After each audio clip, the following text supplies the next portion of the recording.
Hello, hello, hello, hello. Oh, hey, here we are. Hello, hello, hello, hello. Chatters. Where are we at? See if everything's good. I see burner accounts in here. Mom's in here. T Towns.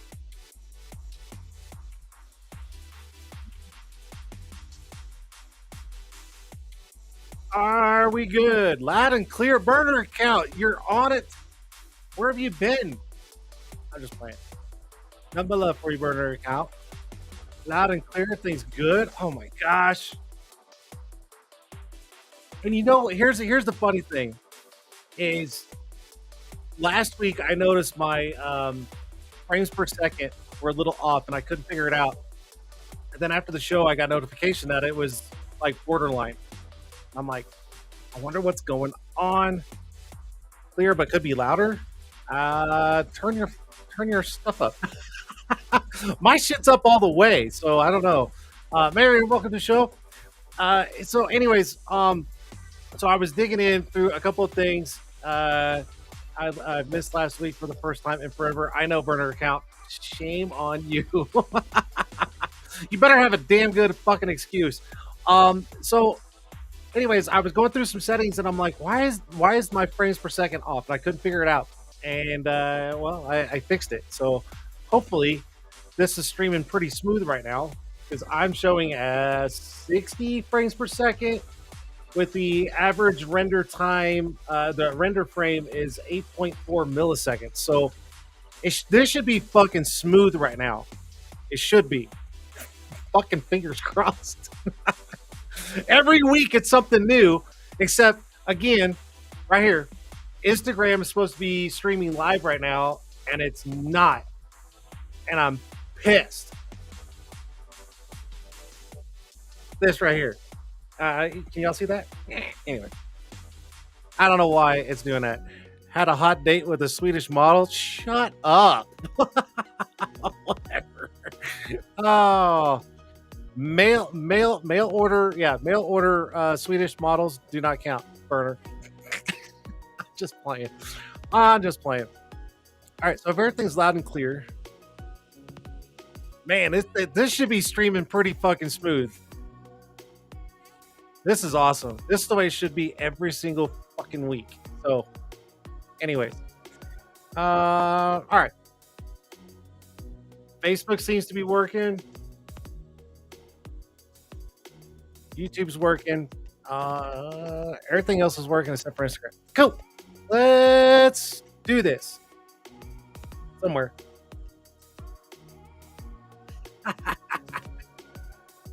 What a week. What a fucking week. Anyways, here we go, guys. Tint'er brand. The number one, yep, I'll say it, the number one selling brand in our industry right here. Also known and shown and bought in 9 different countries. That's right, guys. Tint'er brand right here. Custom everything. Let's go. Also, guys, don't forget Performance Custom Coatings, Ryan Real, the Unreal. The Unreal. Oh, there it is. Custom knives, custom wallets. Dude's on fire. And here you go, right here. Check it out. Go hit him up. Hit him up on Facebook. Whatever you need to do, website, no matter. This is where to go. Performance Custom Coatings. Bingo, bango. Let's go. And of course, right here, that's right, guys. TintWiz, the number one CRM in our industry that will streamline your business across the board. You cannot go wrong. Tintwiz.com. Download your free 30-day trial. No credit card needed. Tintwiz coaches all over the place. And also join the Tintwiz community group on Facebook and get your questions answered fast. There you go. I couldn't say it quick enough. Fuck. Anyways, shout out to Tintwiz. Thank you, Eric, for everything you do for me and this industry. Go check it out. Tintwiz.com. Let's go. All right. We good. So I am going to do that real quick. But I'm going to take off. Roger, man, what's up, dude? Nice to see you in here. But we got to start the show like we normally start the show. So I think we should probably do that. I don't know. I'm just saying. Let's start the show.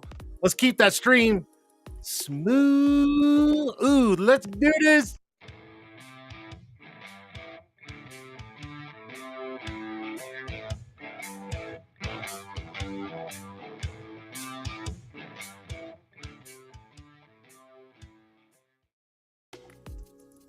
That's right, guys. It is Tint'er Tuesday live right here on YouTube, Facebook, Twitter, Twitch, and fucking Instagram. I don't know why it's not working. It's driving me nuts, and I'm about to just throw shit. No, I'm not going to do that. I'm not going to do that. Why is this thing like all up in my fucking grill? Jesus. Yeah. Anyways, welcome to the show live right here every fucking Tuesday. That's right. We do a live show every Tuesday, and we bring guests throughout the industry on the show, and it's just a good time, right? We do giveaways, Q&A with the chatters. It is absolutely fantastic. Thomas, what's up, bruh? Welcome to the show. Sharon, I see you. I don't know, man. I feel like I'm just fucking hyped up for tonight. I don't know. Let's see here. Where was I going? Fuck. I know I'm a little bit of a potty mouth tonight, and I don't even know why. I don't care. It's my show. I can do whatever I want. Okay, so if anybody saw the promotion for the show tonight, my guest is someone who's been in the industry for a very, very long time, and I'm super excited to have him on. Now, here's the thing, guys. I want to make this very, very clear, and I've already spoke to the guest, and he agrees 100%. He actually reached out to me and said, literally, exact words, I want to be on your show, and I want you to kick me the fuck off your show. And I'm like, consider it done, right? And the other thing is we just spoke probably like what, 10, 15 minutes ago. And I told him, I was like, listen, I want this show to be nothing different than anybody else. Like, just be you. Let's talk about you. Let's talk about the industry, your trials, your errors, all that good stuff. And the show's going to be about him. I'm not doing anything special. Nothing. I'm not giving this guy any fucking slack. No. Zero slack. But if you guys don't know, it's Billy Aiton. Billy Aiton's been in the industry for a very long time. Very knowledgeable, and always there to help out anyone. I mean, and when I say anyone, I mean anyone. But when I said I wanted to make this show just like everybody else and not treat him any differently, he literally went back like this, and he comes back. He goes, "Thank you, because I'm tired of answering people's questions." I said, "I bet you are." And he goes, "No." He said, I want it to be just like anything else." And I'm like, then that's the way we're going to do it. And we're going to do it that way. So plain and simple, right? Too easy. All right. You always bring the energy. I try to, Christy. I try. Window tinting business. What's up? I think I know who that is.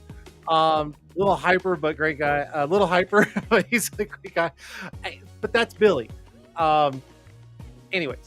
All right, so let's do this. Billy, I know you're ready. Are you ready? Give me a thumbs up in the camera. You ready to go? You're ready to go.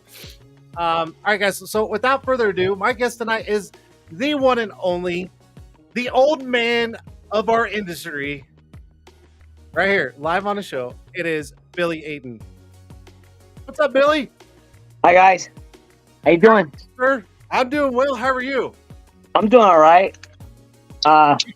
You tried it with the sunglasses, and it don't work for you, does it? No, I was just having fun. I wanted to be Jason style. I wanted to have some glasses on and be a cool guy. I was just like, I don't know how he does it. Then especially because I didn't have my readers, so I tried to do the readers underneath. I said, "Don't be silly."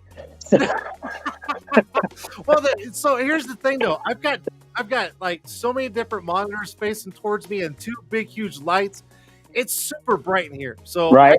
The sunglasses actually do a lot, because otherwise I'd be like, blinded. But anyways, Billy, welcome to the show.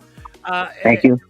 when you reached out to me and said, "Hey, I want to be on your show," and you said, "I want to get kicked the fuck off," I was just like, "Let's go, let's go. I'm down."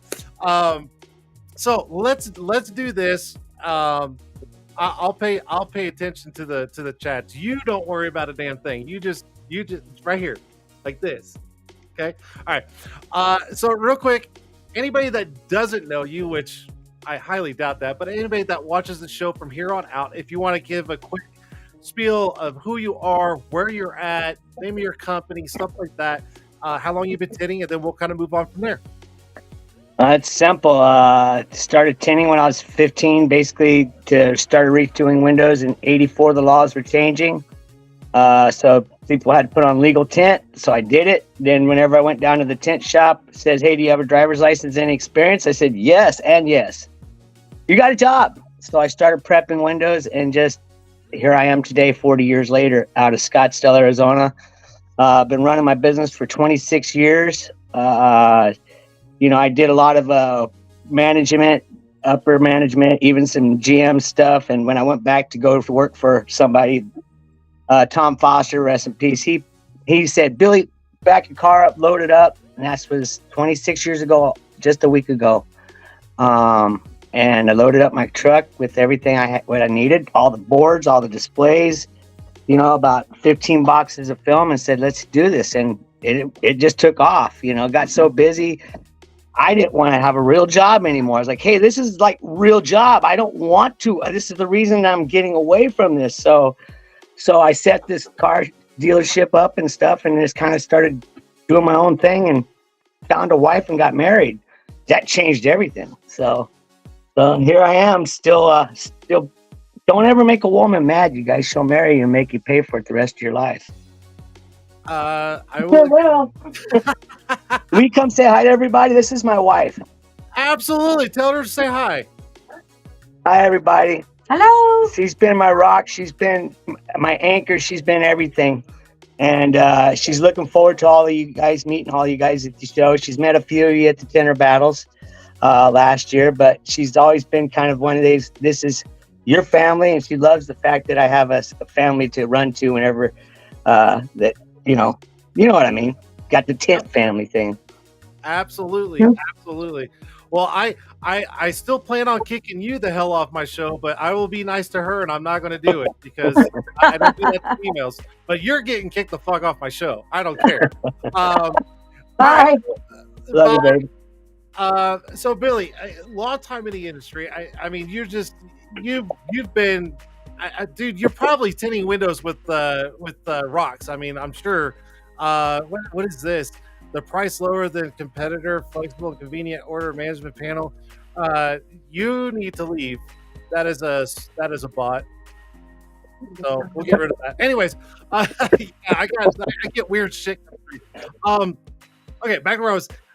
Being in the industry so long, and I mean, just God, the knowledge and the growth that you've seen over so many years of whether it's tools that have progressed, the technology of film, the new tech, like the new techniques. I mean, all these different things. I mean, what's it feel like knowing what it was like back then to what it is now? Is it just like opposite ends of the spectrum here, or is it something that you've known that was going to happen like sooner or later? Well, it's kind of weird how, when you copy something so many times, it just becomes not the same. So, the industry's been kind of stuck in this copy mode for a long time, but now we're changing things, the way we treat each other. It's a whole different evolution to the process. We had the installation evolution where we got to the point where we pushed to the extremes, did the one-piece back windows, and said, yeah, we did that, and I mean, we don't even know what they did to back of some of these cars after finishing these back windows going, yeah, I took it to you, didn't I, and, just feeling great about yourself, being the first time shrink something that you've been sitting there, come on, bring it on, that 944. And then the first one you get's got that paint that just flakes off. And you're like, this is not going to be fun. I mean, just all the love that you go through in life it's just acquired so much. But when we were younger, when I think what the big flash for me was whenever I was in New Orleans doing a Speak for Burns. And I was sitting there listening to people, and they were introducing, and I was the next day we were going to just doing an introduction. I went around, purposely met all the people and talked to everybody at different tables. And there was hardly anybody with over 5 years experience.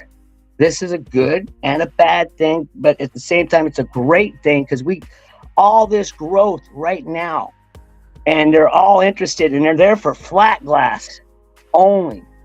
And not one person knew what a seam was. Well, it's time to learn. I can't say one person. But I really knocked it down. So here I am that night in my hotel redoing my entire script for the next day because I wrote for a different audience, and I wrote for an audience that had some flat glass experience. So you're trying to simplify things, and even though, some of the people that haven't met you and don't know that there's alternatives to what you're presenting, sitting there going, wow, we didn't know there was so much. And you only gave me 15 minutes. I know. So, so we do understand trying to shorten things up. You know what I mean? And so next question.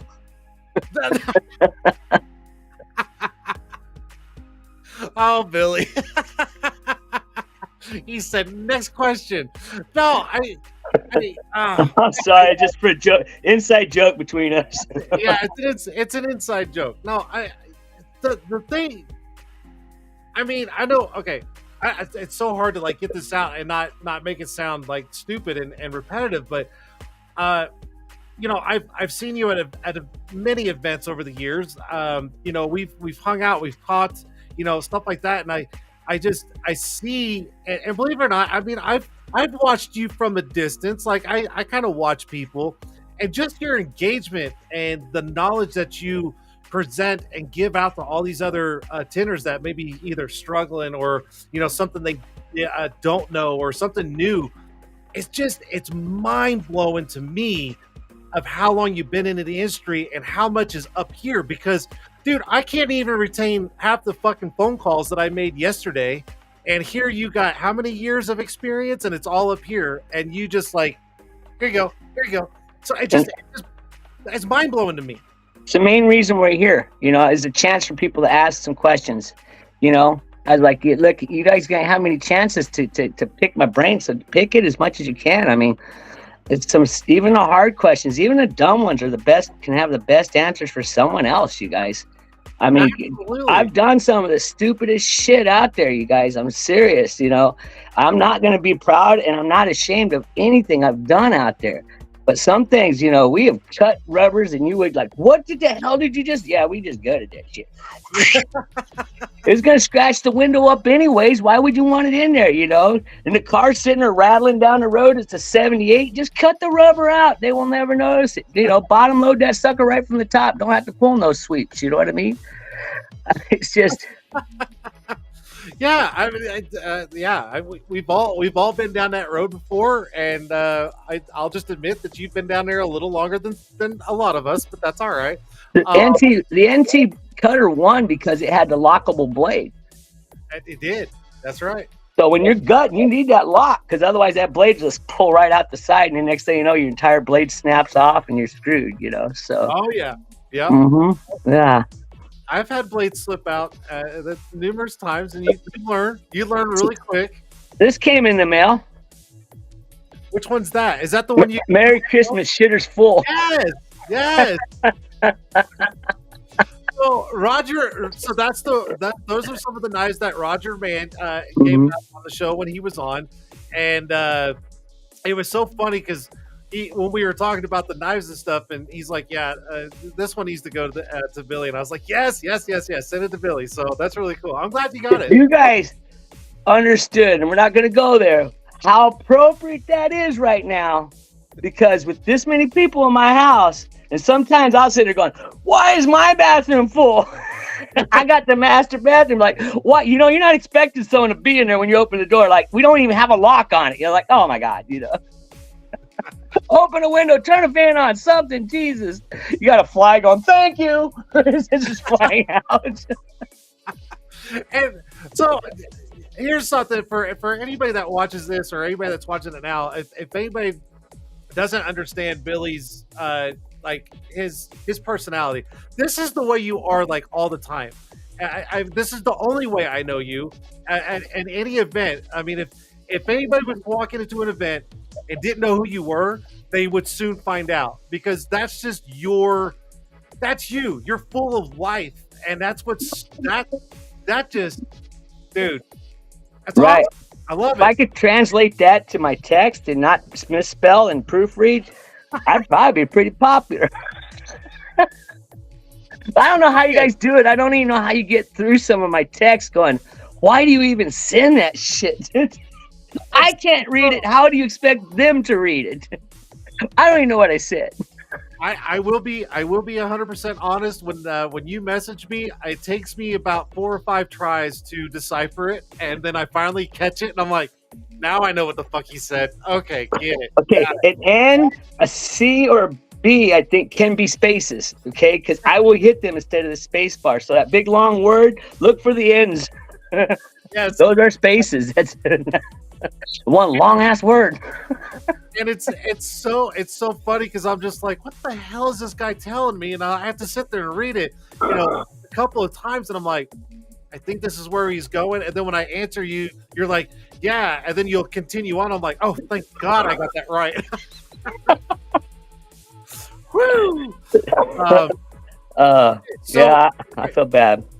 No, dude, it's all good. Half the time I stumble and I'm throwing stupid words out. I do the same shit. Well, yeah, but I know better. That's the worst part. I know I should proofread, but I don't. It's like, why am I so lazy with that? I don't understand it.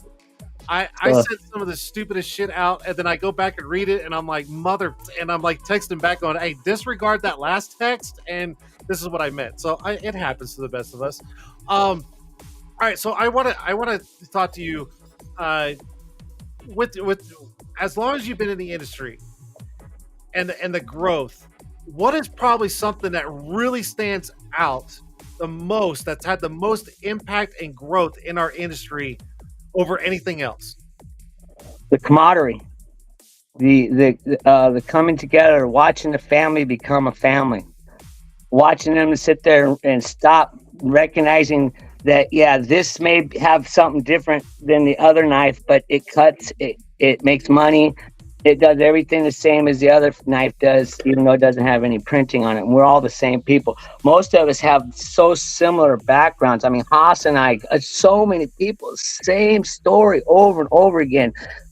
Some people are trust babies and do really good for themselves because they were shown how to do good with money. And a lot of us, squander it, get that Tint'er rich mentality and spend it all come summertime. And pretty soon you realize you grow up, and usually you will grow up if unless you're just stupid and practice insanity and expect a different result. You have to change.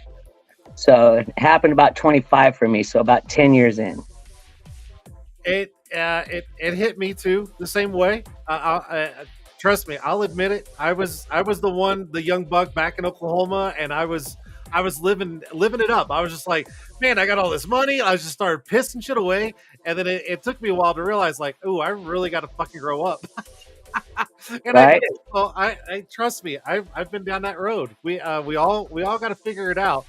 And then there's this thing called credit that you've been destroying for the past 10 years.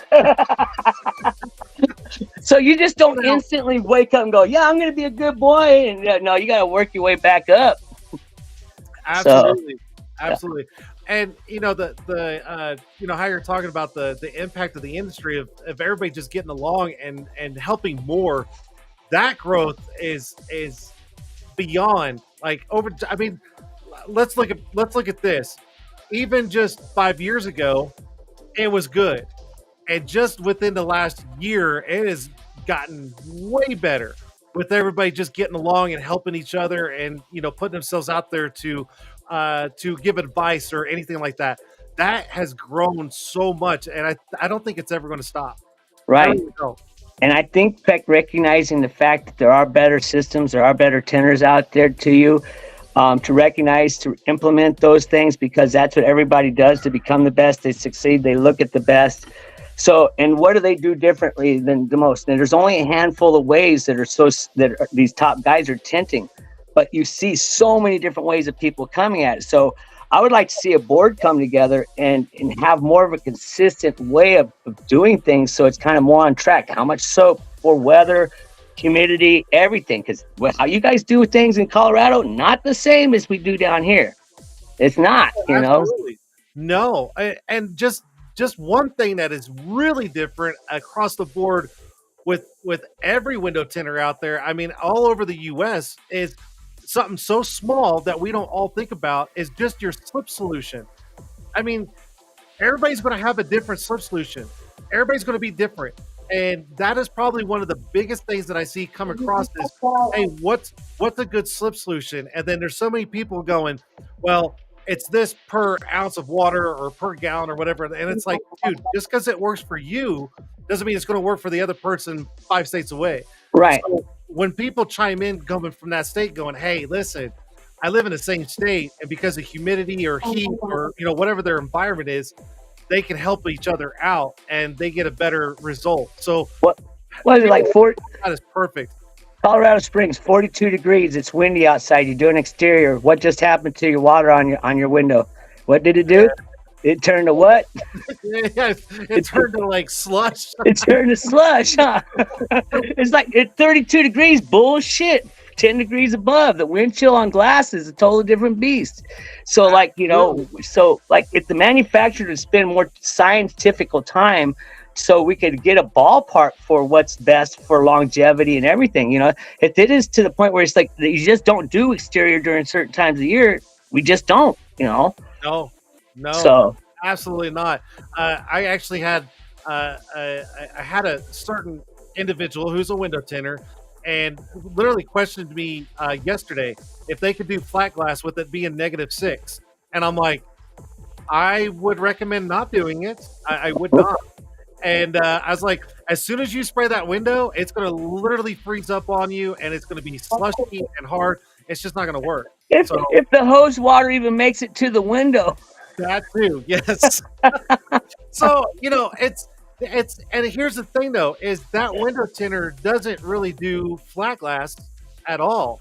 And so I told that person, like, hey, listen, here's the reasons why. And they're like, yeah, that makes sense. And I'm like, it's okay. You know, not everybody knows how to do or what not to do in those certain situations. So when they can reach out and ask somebody that's been in that situation.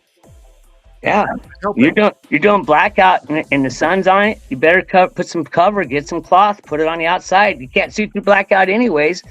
But with that sun directly on it, you got so much solar gain on it, you won't get the water out by the time you get down to the bottom of the window. It'll be stuck, no matter how much soap you have in there. Yeah, and I've done exterior blackout with the sun right behind me, and it fucking sucks. It sucks. Yeah, add a few more degrees, hit about 120 out there. Yeah, no. No, we like I said, there's some no's to it, and no's are no's. We don't go after certain temperature. First of all, safety reasons. We don't want to hurt ourselves out there. Dehydration is real.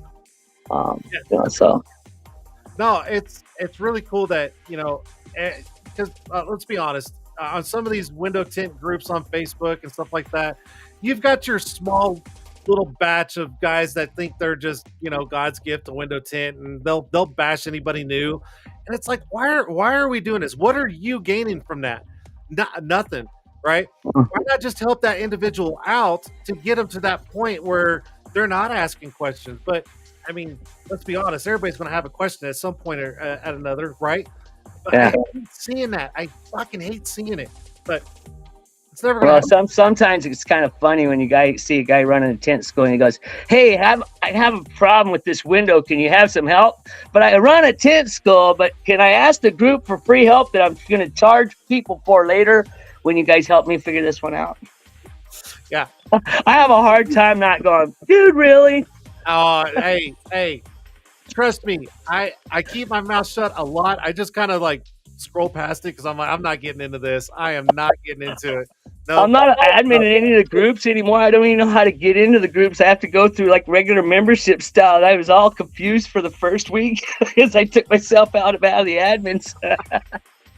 But Billy Murray's going to do great at that position over at WTU. He is just already on fire. So I'm glad for Billy freaking Murray. So you don't know how to get into your accounts, but yet you had a hard time getting in here. But that's all right. We won't go into that.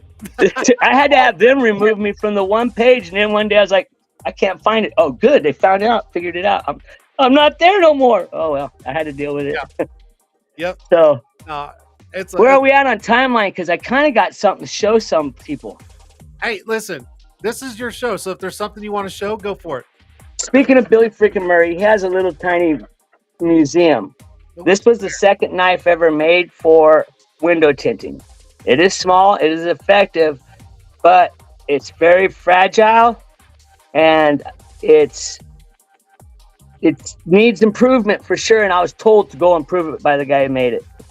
New materials, new things, new ways. This can be done, and this can be done for PPF like you wouldn't believe. You can set it for a depth only so high, and then you can cut through it and score that film, and now you have to worry about touching paint. Seriously, this is a design that some people should look into. He also has another design, and the patents are old enough to take them. He also has the very first knife made, and his name's Jeff Spihar. Eli Jeff. I'm sorry. Anyways, I'll somehow get the link over to you. But he's a beekeeper nowadays. Anyways, that's just one thing I want to get to Billy so he has it in his museum, because it is a one-of-a-kind item. Have you guys ever seen one of these?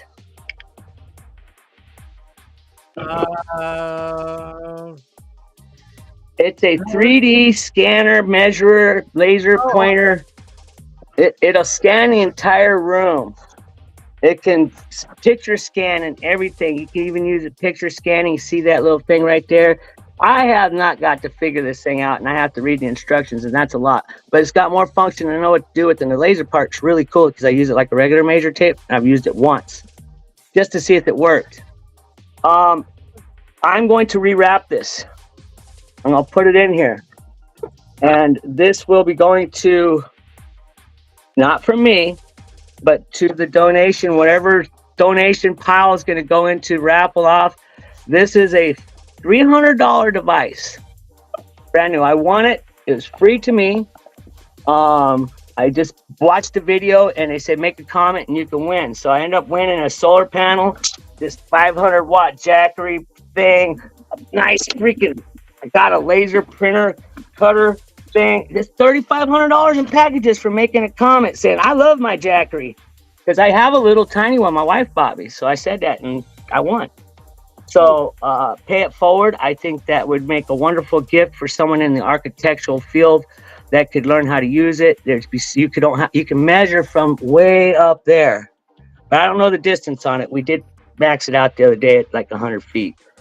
So, but it was bright too. So you know how lasers are.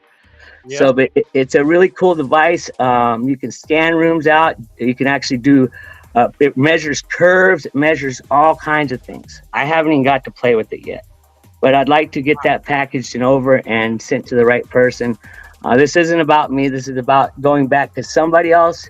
Is you know what I mean. We'll get off of that subject, but that's what that's for. I just wanted to say that I don't have anywhere to use it. I'm not going to use it, so I figured where else to give it. Right? Sounds good to me. I'm sure someone can absolutely put that to use 100%. It's cool as hell. Now, I do have a question, and I'm sure there's, because this kind of comes up in the chats, but this was already kind of on my mind. What is, over the years that you've been in this industry, what has been the hardest, and I'm talking one thing that's been the hardest to overcome in this industry, owning a business? Pride. Huh? Pride. Pride? That's the hardest thing? Yeah. Really? Yeah. And I just now found this out. Interesting. Why is that, if you don't mind me asking? It's because I think we all kind of live somewhat a false bravado out there. Like we always put this front out, so to speak. And being a small man syndrome kind of guy, that I was always pushing harder and an overachiever that I always had. And it was always about making sure people, wasn't about being proud. There's a difference. It's about being recognized or having to to happen to be part of that crowd or be liked or whatever it may be. It's kind of it's so hard to explain. But maybe it's because I was picked on because I was only this big when I was little. I don't know. But I moved around a lot as a kid, so I got tired of being bullied. And so I started making jokes that was easier than fighting. So I just became a funny person. And but when I came to my business and stuff like that, I would sit there and literally tear your ass a new one when the new guy came into my shop. I let you know who was the king of that shop, and that was pride. And I had to overcome that to be workable. I wasn't workable with people. People wouldn't want to work with you when you're younger and you're that cocky and arrogant. These little steps to get you that point to where you recognize that we call it ego. You want to call it prima donna, the prima donna stage, I guess. And you don't realize that you thought you got past it, but you never really did. You had to come back and see these letters and what the stuff that I've been getting lately to recognize that you were doing something more than what you thought you were doing. You were helping people in ways that you didn't understand it. And that was your whole goal.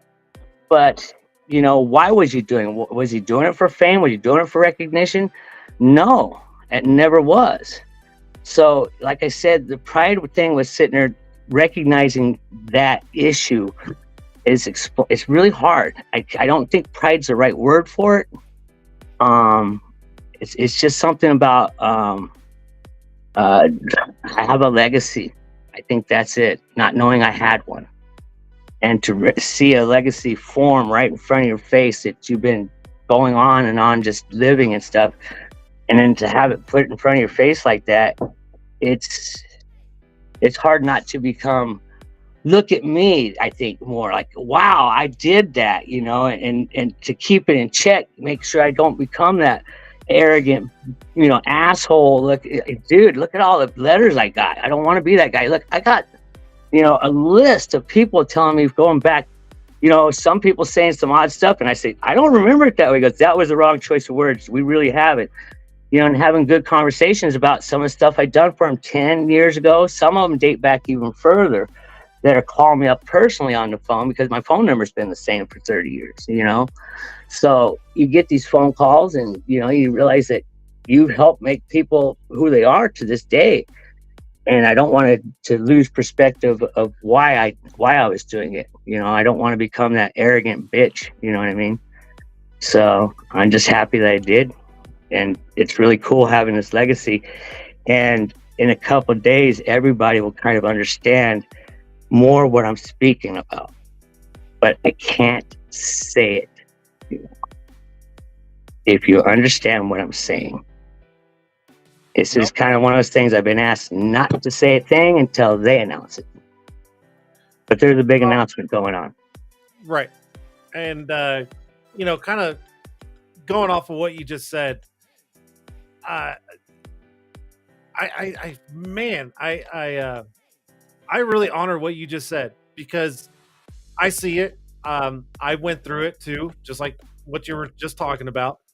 And that's something to overcome. It is. And that was deep, dude. That was absolutely deep. And I'm so glad that you shared that because I think a lot of people are afraid to admit things like that.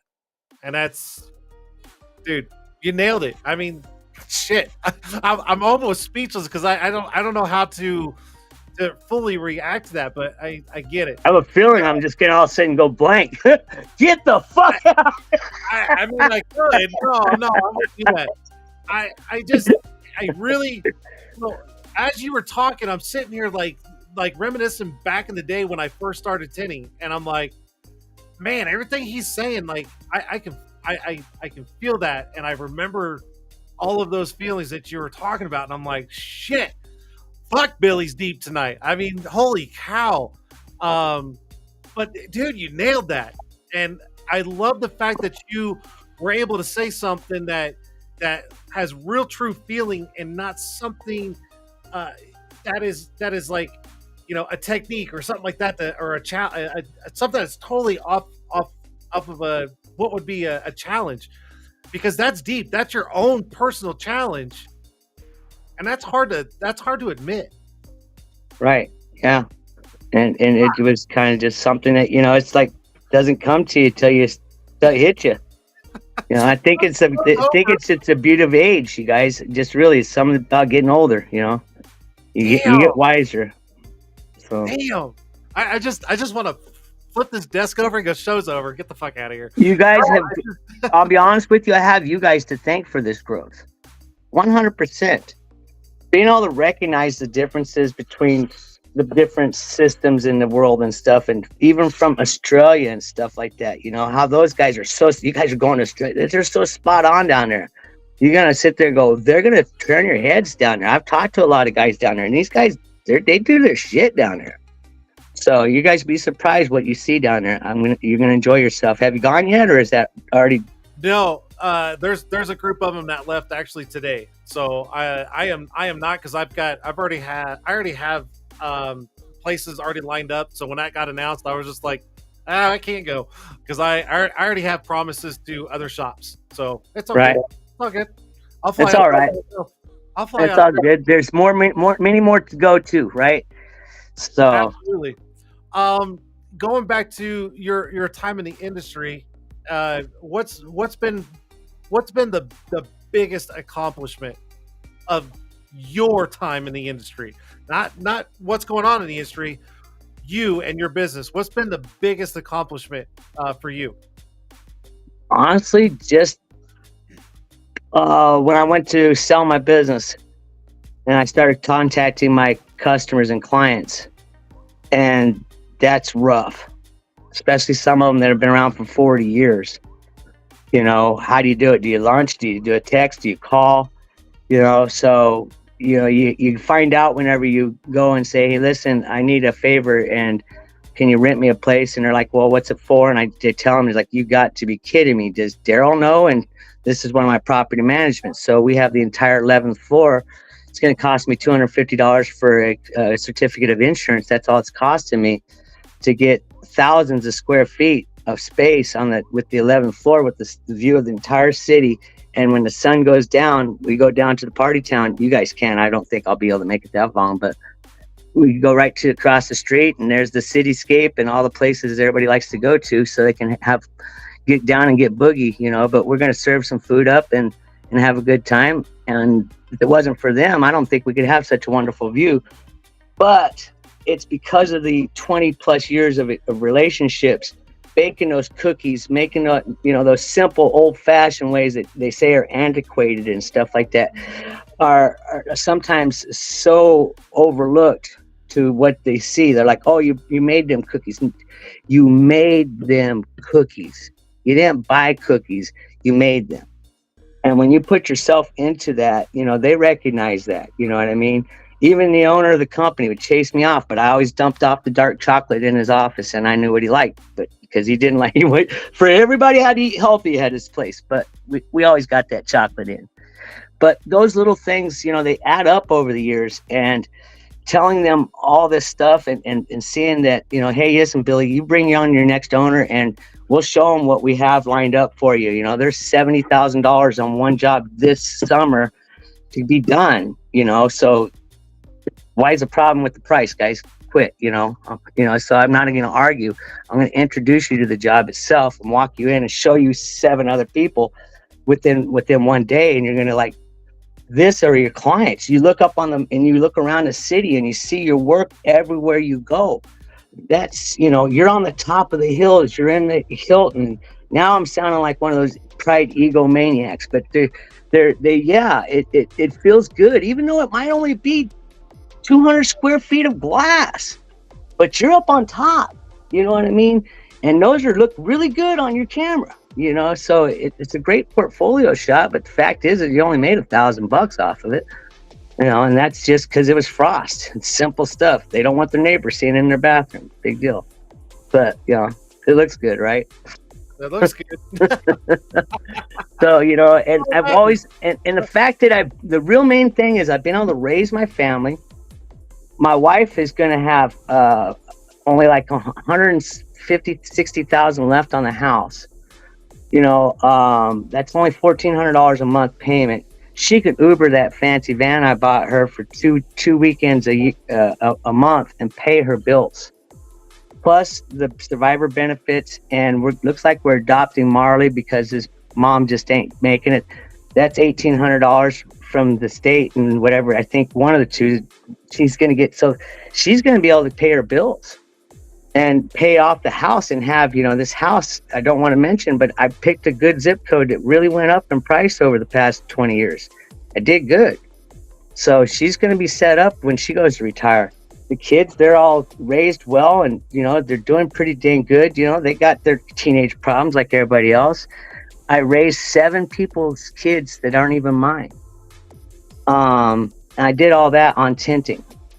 And not to mention, along the way, I built a legacy with my tint family.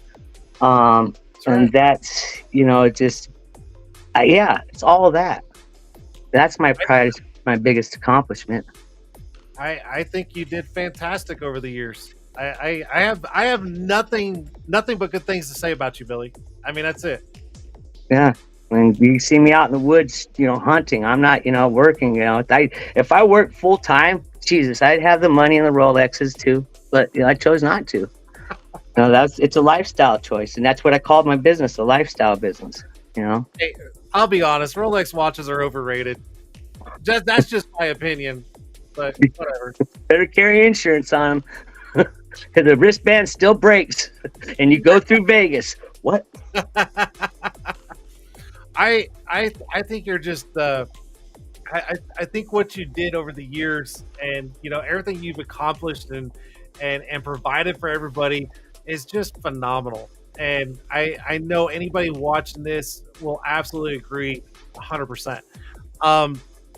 The phone's still open, guys, until I change it. And then I change it, I'll let y'all know what number it is, because it goes with the business. Gotcha.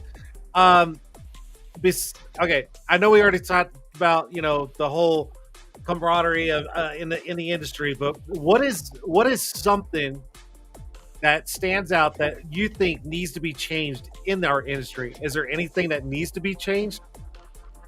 I would like to see more mentorship. I'd like to see more of the upscale, mentorship, to sit there and have those refined techniques, to be able to handle everything, not to be able to have to go to Facebook to get a question. Fair question would be, listen, hey, brand new vehicle, any techniques? Those are fair questions to ask when you got a brand new one coming in as the new models roll in. You get a brand new model, the first thing I would do is ask questions. I used to call the body shops up. They had all the answers. So that was my Facebook back in the day, calling the body shops up, finding out where things came apart. So that's funny you say that, because back in the day, I was tinting all the BMWs at the BMW dealership, and we didn't have all this stuff that we have now. And I had to call the service techs at BMW going, hey, how do I remove this third brake light off this BMW 550 Li or whatever it was? And that's like you're saying, that was my Facebook. Yeah, it's real simple, but if you do it wrong, it's broken. Absolutely. Oh my gosh. Like the BMW hardtop convertibles. Some of them. Where's your latch? Yeah, well, I'd say the 650 convertibles. So they had the little itty bitty window like this that's between the two headrests. Right. When you lower the top, well, that back window drops a little bit, but it never goes back up. Ever. I'm like, what the hell? So I didn't know that because I wasn't paying attention. So what I do, I tinted it, put the top back up, the window rolled up automatic, and I had a fucking gap like this. And I'm like, what the fuck? Where did that go? And I had to call the dealership. I talked to one of the service techs, and he's like, get the spare tire kit and the little crowbar thing, and there's like a little thing, and then you have to pull this down, and you have to actually physically crank it up. And I mean, Jesus, I was like, yeah, trying to get this freaking window because they don't make it easy. And I'm like, oh, right. This is not worth the fucking tint job. Fuck this. So yeah, I agree. Where's that handle at? Yeah, there it is. Right there. Fuck this damn thing. No, that's awesome. See, look, Billy, we're at 54 minutes, dude. I told you. It goes by like that. All right. Super fast. So let's do this because I know you need to get to attending your family and stuff like that. So let's do this. We'll bring in the chat and we'll do some Q&A. You're gonna have to ask because I can't read nothing. Nope, you're good. I got you. So we'll just give it a minute for the chats to kind of cycle through. And guys, here's your chance to ask Billy questions. I am going to say this for Billy. Health wise, let's kind of like keep that to an absolute minimum because we're trying to keep this as smooth as possible without bringing up any like health issues or stuff like that. So tricks, tips, anything about the industry, anything about him in the industry, this is what he wants to answer. So if you guys want to, here's your chance. And then I'm going to get stuff ready for giveaways. So if you guys got questions, let's go. Let's do this. Quit being shy and start asking questions.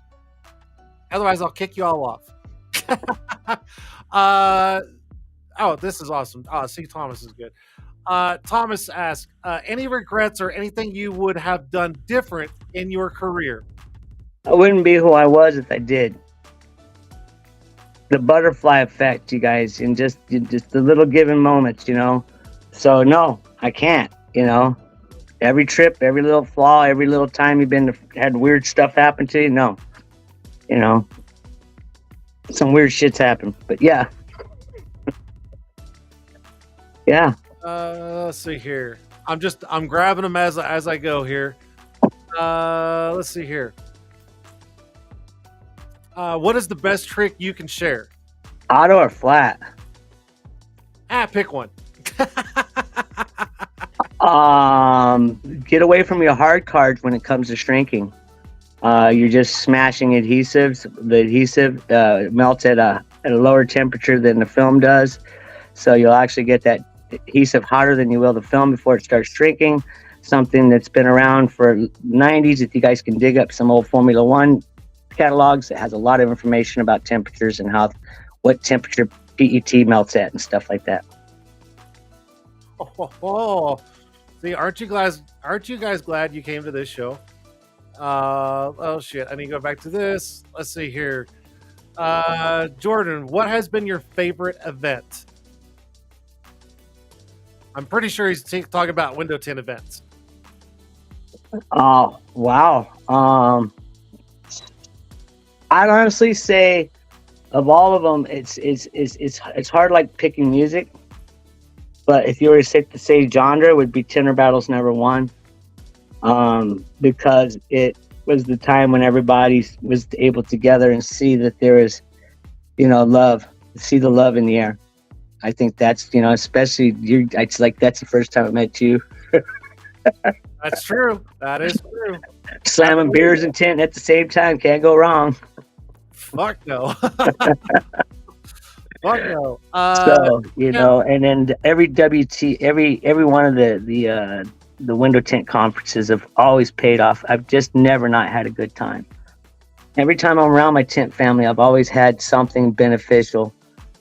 Even the smallest little things. Even sometimes you'll have a bad day during one, like, holy cow, this is terrible. And then the next day it's like twice as good. So you're glad you didn't jump on an airplane and go home. So, it's always worth going. You just don't know who you're going to meet. You don't know how you can affect someone's life, those little things. And you never know who just might make you a millionaire just because you talk to the right person. That's true. That is. Look at Matt too. He won that printer, right? Yeah. That could change a person's life, man. I wouldn't even be in tinting anymore. I'd be just using the crap out of that machine. Absolutely.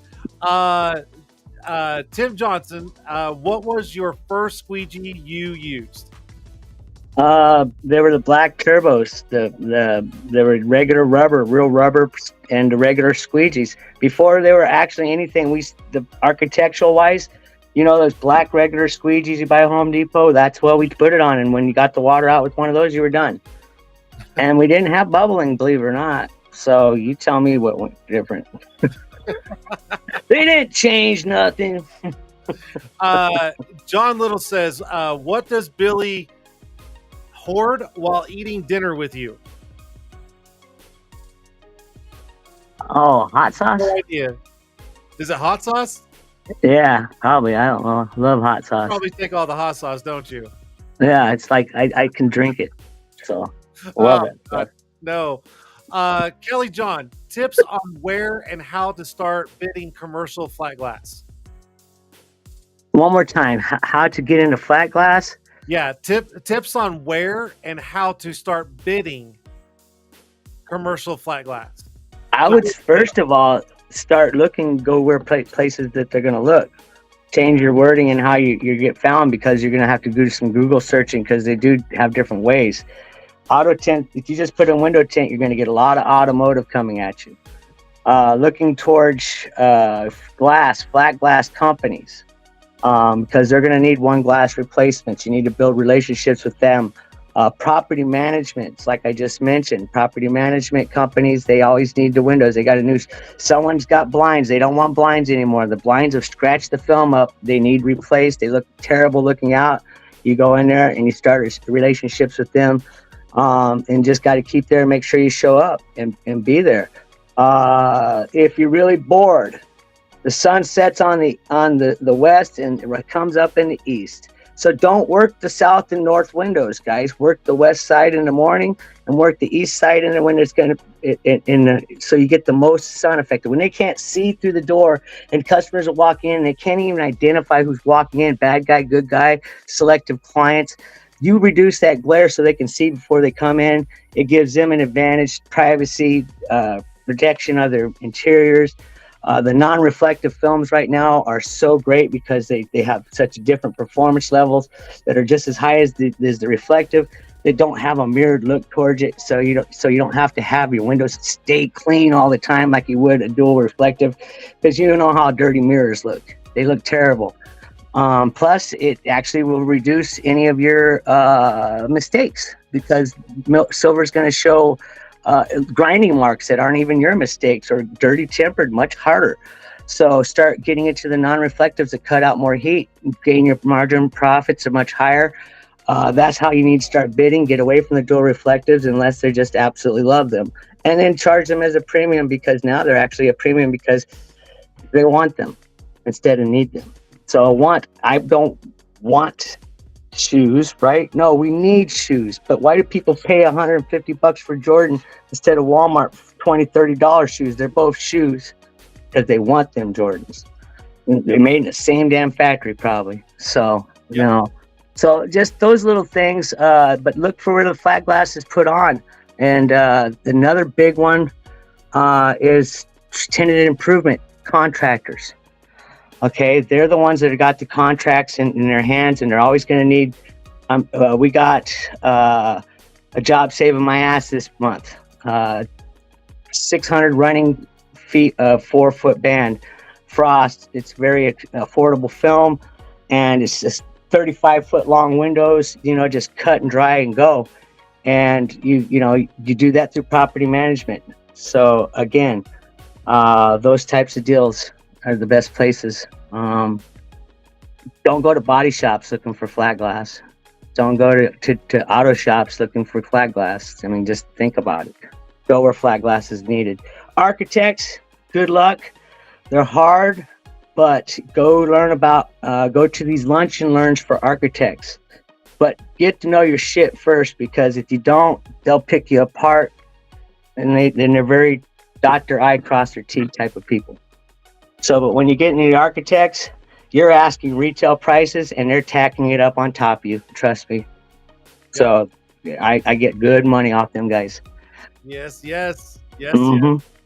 Don't think of them as wholesale. None of them. Don't think of any client as a wholesale client. Nope. Negative. Marion asked, I want to know how Billy met his wife. On a chat line, AOL. Took me 5 minutes for the picture to come up.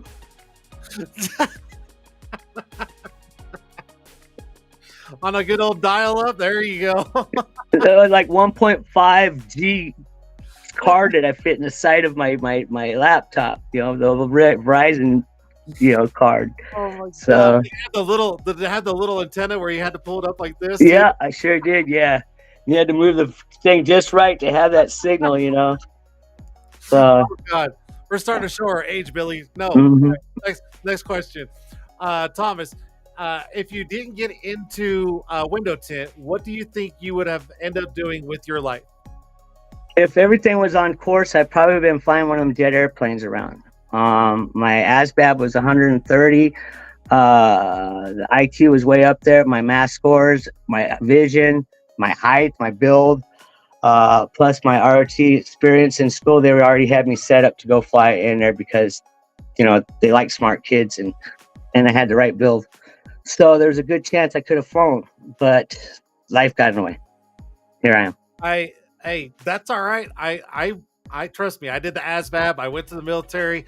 I wanted to be a pilot. That was my goal since I was a kid.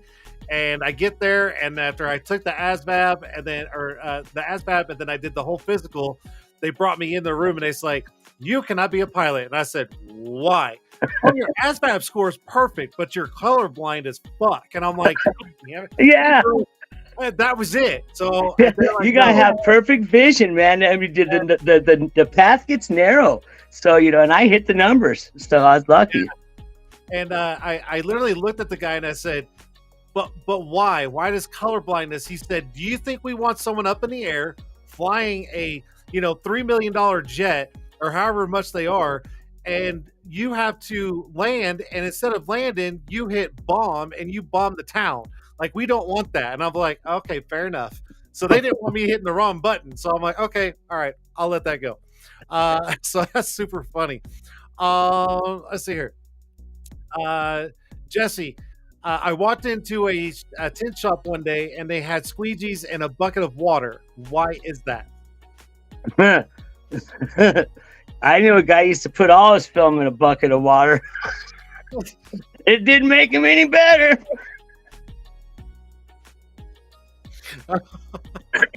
He got a bad reputation. He's only worked for one person after he worked for Classic, and that was for himself, and there's a reason for it. He can't work with nobody else. I won't mention names. No, that's all right. Who was the biggest guy? Who was the biggest guy that has touched you in the industry in your time? You probably could have worded that better, but yeah, I'd say Chris Como gave me a hug. He's a pretty big guy. That's all right. All right, we know what he meant. So, like, who in the industry has touched you? Wow, man, you can't say anything, right? Honestly, I'd have to say Eric DeVosh. Yeah. Just the generosity. I don't even, I'm marketing my ass. There's something else there, he's just, I don't know, him and I share something kind of special. It's kind of cool to know that. But other than that, we're kind of opposites in a lot of ways. But I'll never forget that day. He's sitting there looking at this fat guy sitting there, and I'm going to get it out there for you. We're going to flatten this thing down. We're going to get this thing. And I didn't even realize how fat and sweaty I was. And I'm just literally sweating. He's, no, dude, you're sweating all over my booth. I felt so bad. I don't. He's got this look on his face, and I'm sitting there looking at him like, dude, why are you yelling at me? It was a bonding moment. It really was, but it's still, it's like, you're just on two different levels, it's like, I am all sweaty. Yeah, you should have just grabbed one of his Tint Wiz dash towels and just started wiping yourself off and went, here. I don't know how I survived so much sweat. And then I get home, it's 113 degrees, and I'm not even sweating at home. I was sitting there like, it's same time when you get home as when you leave from Houston. So it's only a 2-hour flight back. So, and it was 2-hour distance. So yeah, it's cool. So Janelle wants to know advice for someone thinking about starting to tint, and what is your best advice to have a successful shot? it depends on what your goals are. I mean, you can start now. Just start it, grab your damn film and start tinting. Go down into the car wash and start stripping and retint your own window. You tint windows? Yes, I do. Here's my card. Guess what? The bay next door is open. I got film. Now you got another roll of film. Remember, there used to be a joke, but now it's a little bit more money. But it used to be $20 in your tint shop because you go down and buy $20 worth of film at AutoZone, and you buy $20 worth of film. You tint one car. Now you can go buy a roll of film. Now you buy another roll, another roll, another roll, and then soon you're a tint shop. Yep. So, and then you just work your way up there, and you start saving that money. Don't spend it. Don't get all Tint'er silly going, hey, I just made $1,000 today. So no, I made $150 that day, like everybody else in the real world does. And you put that money away and try to get yourself into a shop or a lean-to. Car washes are open, always willing to make that 10-15% off the top. And there's plenty of room at the top for that. They will sell the tint. There's so much work going through a car wash. They just drive through and see your sign going, I want that. Oh, you got a chip repair rock machine thing too? Yeah, beat the windshield guy to the punch, because those things make easy money. Just suck it while you're tinting windows and make your money off of that stuff. There's so many different opportunities how to do a lean-to situation just to get started. I started off as a lean-to and it was offered to me, and I was like, you got to be kidding me. And I took it, and look where it went. Here I am. Yep. No, I agree. I mean, if someone really wants to get into it, get some film and jump in. I mean, let's be honest. There's plenty of work out there. It's never going to die. I mean, if it dies, it's going to be way many years from now. Like, there's so much glass out there. There's so much potential, and there's tons and tons of work to go around for everybody to eat off of. I mean, if you've had that boss you don't like, don't be that boss. Okay. Yeah. So learn from your boss's mistakes and the people you have worked for. You've seen how he's pushed people away and stuff like that. Try to set a system up to where the tinter has a better chance at surviving. I know one thing. I asked Mike Norton's crew. I got him off the side, and you seen what I do, and I'm over off the mic, and all his crews are just having a Heineken over there. It's like, hey guys, what's it like working for Mike? He goes, he cares more about us than he does his shop. He goes, when he's on vacation or doing his events, our food shows up at the shop. He makes sure we get fed, and he takes care of us. That's so important. When I heard that, it's like, I'm glad I know this guy, and I'm so glad that I was always part of, even though me and Mike didn't understand each other when we first met, I was like, but we knew like, oh, and we've hit it off ever since. You know what I mean? So, it was before emojis happened. Yeah, and the same thing with me and Mike, and I feel so bad right now because I was not as prepared for the show as I was, because I was going to do something for him at the end of the show, and I totally forgot to grab it. So, but on the other note, something about Mike, when I first met him, he kind of looked at me like you and was like, oh, who the fuck are you? Type thing. And I was like, well, who the fuck are you? It was the same kind of thing. And then once we got to talking, it was like, okay, now we start having that common between the two of us, and it's been great. So, yep. Here you go. When was the last time you tinted a car? Just the other day, I tinted all my windshields on my van. So, and I don't like that ceramic shit on my windshield. It made my van hotter, man. I did the bullshit. Okay. I don't care what you say. I know it's hotter in my van. It's 120 degrees every day, but it's like, man, I never had so hot van. So, but it is nice now that the sun ain't so damn hot. But we noticed that the cars were actually hotter with certain carbon films. I mean, the ceramics on the side doors and stuff. For professionally, I'd have to say it was probably about 2 months ago. But it's for free when I do it. It's for my customers, and they don't get charged. There's a reason that some of those cookie things, you know what I mean? It's like, I got film. What's an hour of my time? How much money did you make me over the past 20 years? Let's call it done. Yeah. So. Plus, you get to network and see how things are going. It's funny how jobs just show. Hey, Billy, while you're here, And Just your face can be a reticular activator for somebody that has a small job working for the same company. and something else is that one person you did their car for free, even though you did so much other stuff in the past for them, that one person is going to go spread your name super fast and go, yeah, Billy tinted the car. And so now you got another customer like wrapping back around. So it works. Trust me, it actually works. So I'm going to show Jordan. What would you say to someone battling ego in this industry? Oh, that's a good one. Having ego? Find God, brother.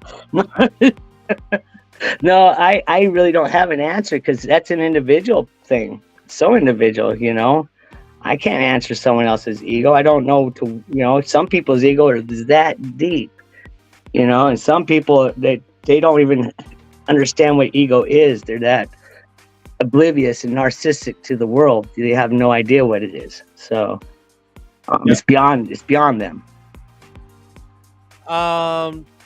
Another one from Janelle. Did any of your kids learn how to tint? No, they refused. Wow. They refused. Absolutely refused to learn. I even said, let's go to cars, took Hunter to SEMA and stuff. And he shrank the damn Tesla like nothing. Like he did that in a minute and a half, guys. Those are pros that aren't doing it that fast. I was like, did you show him? I never showed him a damn thing. Wow. Yeah. So I was just like, but Rob Ruska showed him the basics, the pull stretch, and he just saw it and did it. But, you know, people that have that ability to see and do have an advantage in this business because they're visual learners, you know, and that they can just, you can actually show them how to do it. And you're like, how did he do that? He saw you do it. That's all it takes for some people, you know. Yeah. And that's proven deal. I mean, we all know that. Some people absorb things visually and some are more, mental, like just by hearing things.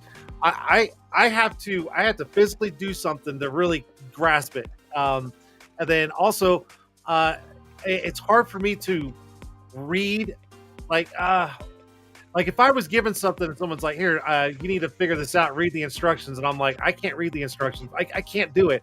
I can't. I need someone to really tell me and go, do X, Y, and Z, and then this is your outcome. If they can physically show me how to do it, I pick it up faster than it is me just reading about it. So we actually have color coded some of our shops. No, you did not. I'm not kidding. Just to keep people that simple. Sounds like, and it made it simple. You know, I was like, listen, how could you miss red to red, yellow to yellow? It just made, you know, it was just making it simple that you don't even think about. You know what I mean? And those are stuff my dad taught me in mechanics, just, you know, to put red tape on one side, red tape on the other side. So, you know, they go to different places. So, yeah. The only problem with color coding is people like me who are like you, we're fucked. So what's wrong with you, Jason? You picked two. You picked how many grays? Yeah, absolutely.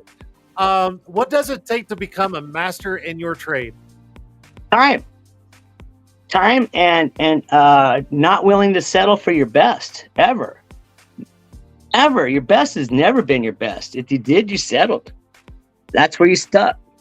Find yourself stuck. That was my best. I'm good. You know, it's like I did that. We can do better. And if you continue to always better yourself, then that's the path to being better.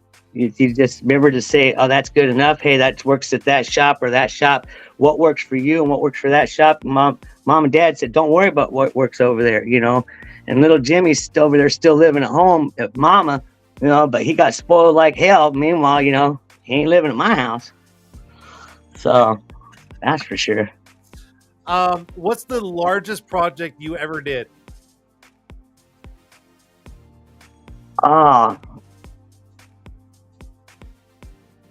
Probably be the fleet of city police cars. How many was that? We did 98 in one day. Oh my God. Now remember, they're Caprice Classics and we're doing one window only. Okay. You're doing the driver door, right?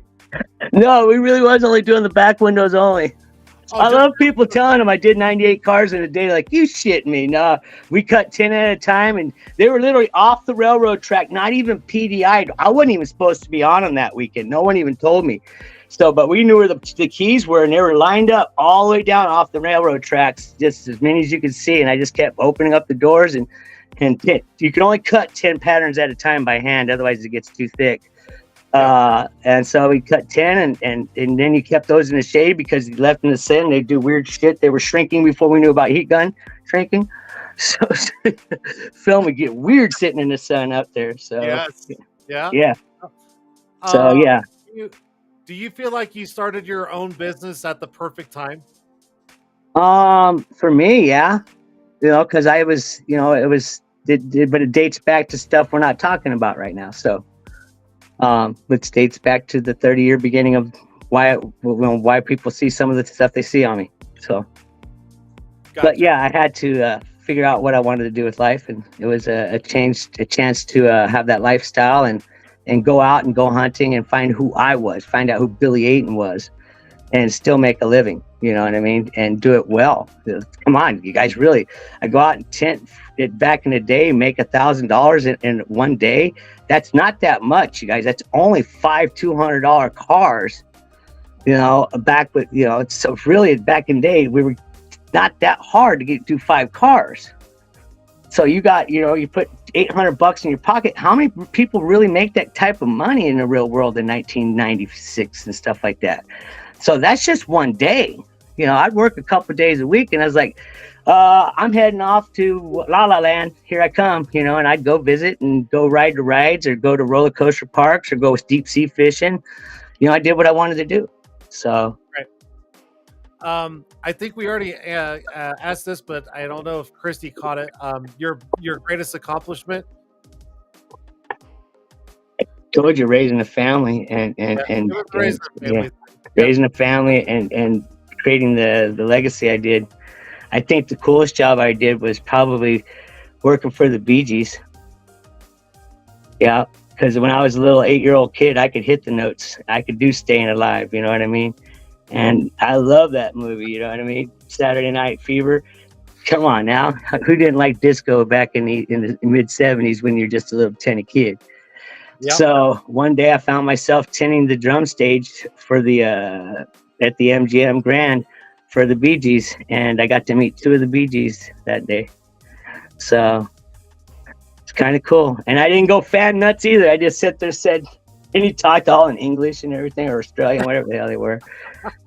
So his daughter was in a dangerous situation. It was backstage, and if you ever been backstage during production, it's crazy with all the forklifts running around, and she looked lost.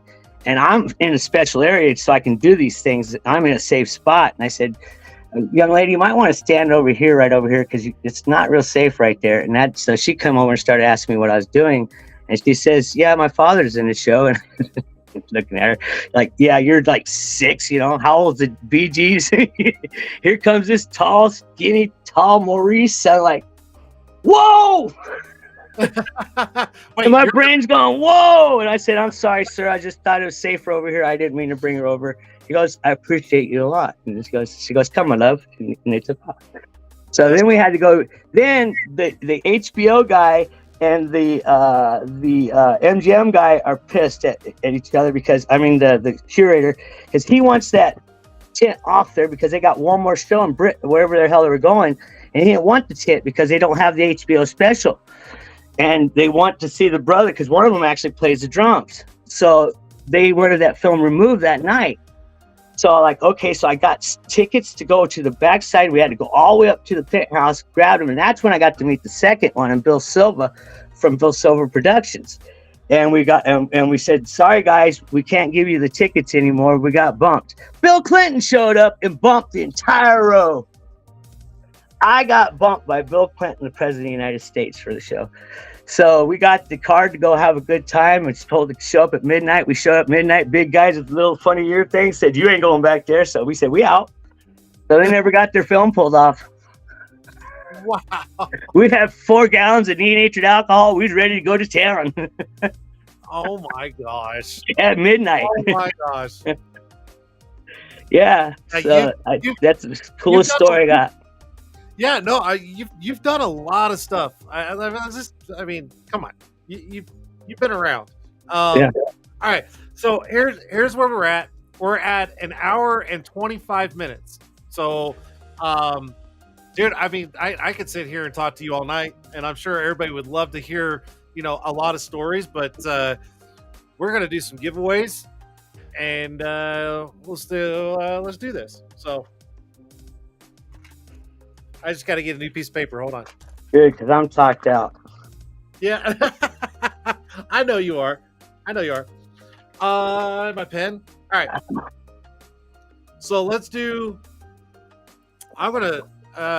Let's see here. Let me know if this shows up on your screen. Did you see something pop up on your screen? I can see your screen. I have to go up and down to see both. Did you see anything at the bottom? Like a private chat? Willie D? No. No? Okay. All right. So it's probably not working because you're in landscape, but that's all right. So let's do. All right. Trying to make this as easy as possible. All right. Let's do this. There's 22 people watching, and I'm gonna put this on you. You can see the chats on the side, right? You can see the chats at all. Okay. Yeah. So I'm gonna leave this up to you, Billy. Fuck this. This is your show. You're gonna do this, and I'm gonna leave it up to you as the honor system here. So there's 22 people watching. I want you to pick a number between 0 and 22 without saying it, and everybody just start commenting a number. And Billy, when you see it, the number in your head, let me know. I already got it. Go. Pick a number between 0 and 22, guys. And when Billy sees it on his side, he will tell me who wins, and that'll be the winner. And just call the first one you see, Billy. Brandon's all sitting there hitting all kinds of numbers.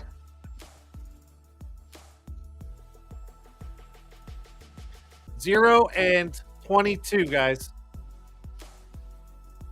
And when Billy sees it, he will call it out. He will be the honor system here. I have nothing to do with it. Let's go. Let's go. Someone's got to get Hunter it. Lloyd. Hunter Lloyd gets it. What was the number? 16. There you go. There you go. Hunter, I hope it wasn't the first one. They were going by fast. Now you see what I deal with every single week. It gets crazy. I got readers like that helps. There you go. That helps. Hey. All right. So now we're gonna do another one. So now 2 people already left. They were like, "Fuck this, we're gone." Actually, 3 people left. So let's pick a number between 0 and 19. So Billy, when you got that number in your head? All right, I got it. Okay. Go. Pick a number between 0 and 19, guys. This will be for the second giveaway. And when Billy sees it, I will. He'll call it out. And Hunter, you cannot play anymore, so stay out of it. 0 and 19, guys. Brandon Mills. Brandon Mills gets it. You did say 15, right? Sure. Sure. Like I said, you're just gonna have to do this on your own. All right, so we're gonna do the third and final giveaway, and Billy, I need you to pick a number between 5 and 10. 5 and 10, only 5 numbers. So 5 and 10, you got one? Yeah. Got it. All right, so someone pick a number between 5 and 10. Someone's gonna get something. Let's go. Brandon, you cannot win, and Hunter, you cannot win. Pick a number between 5 and 10. Kristen Yelly. Who did? Christy. Yelly? All right. Christy gets it. 8 because it's the beginning of my name. Aiton. Awesome. All right. Giveaways are over. All right. So what I'm going to do, you guys just hang tight. I'm going to turn the chats off real quick, and I'm going to let Billy have his little chance here. Now, Billy, here's the part of the show where I want you to leave that legacy, that last bit that everybody's going to watch from here on out. Tricks, tips, advice, anything, here's your chance to leave your legacy for the show.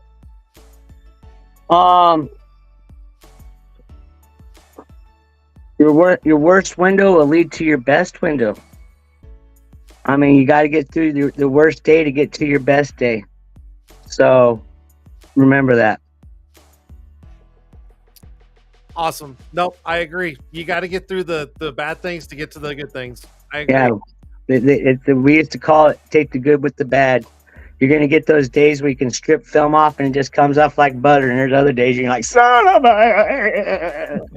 It's just like, well, you hate it, And then there's other days you got windows that are just dirty as crap. And there's other days that they just got in clean the windows for you. And no blinds in the way, mile of glass. So take the good with the bad, There's going to be that easy two-door car that's going to come in that you're going to do in 35 minutes. And you spent 2 hours on the other one, it averages out, guys. It all ends up the same at the end. Absolutely. Billy, I can't thank you enough for being on the show.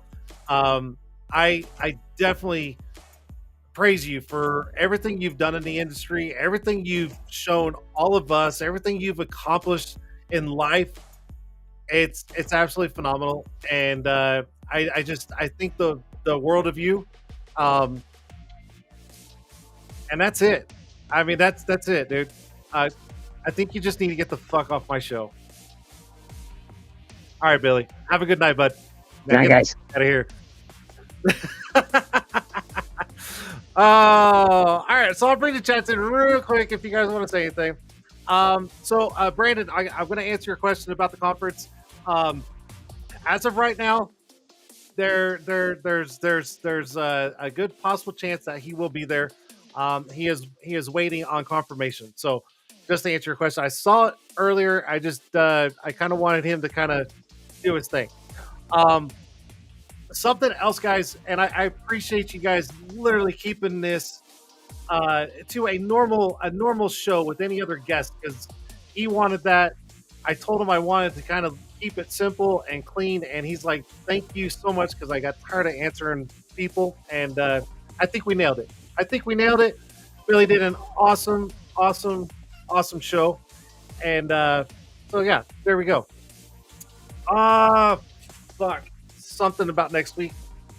Damn it, man. I was so busy today that I did not really prepare myself 100% for the show. So I apologize. I don't even know who's on the show next week. I don't even know. I'll have to look, but anyways. If I don't have anybody, if anybody wants to be on the show, send me a message and I'll get you on the show. Anyways, thanks for being a part of the show. You guys in the chats, viewers, I appreciate it. Being here every week. Some of you, Marion, bitching about the time, but we're not going to get into that. All right, so there you go. I will turn off the chats right now, and I gotta click through so many damn buttons. Anyways, on that note, guys, thank you so much. Don't forget, live right here, Tint'er Tuesday, YouTube, Facebook, Twitter, Twitch, and I don't know. Eventually, I'll get Instagram. I don't know. We'll see. But on that note, I'll see you guys live right here. Yes, next week. Yeah, I just got to figure it out. But anyways, have a great rest of the week. I'll see you then. Keep on tinting and keep on living. I'll see you guys. See ya.